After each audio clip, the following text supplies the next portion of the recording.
Stop right there. If you're scrolling, that means you have time to see this. A lot of people ask, a lot of people say that the greatest commandment is love your neighbor as yourself. They are referring to Mark chapter 12, verse 31. But they totally disregard verse 30. What does verse 30 talk about?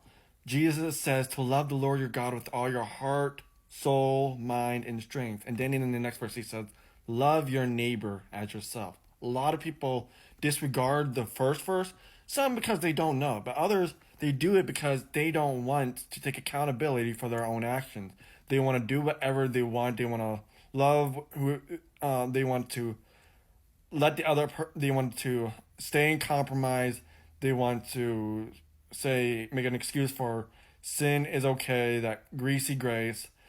But the greatest commandment is, first of all, love the Lord your God with all your heart, soul, mind, and strength.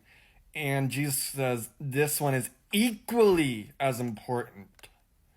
And he says, then love your neighbor as yourself. Why does he say it's equally as important? It's because that is not higher than loving the Lord your God with all your heart, soul, mind, and strength. But he does say that first. And why does he say that first? He says that first to catch our attention.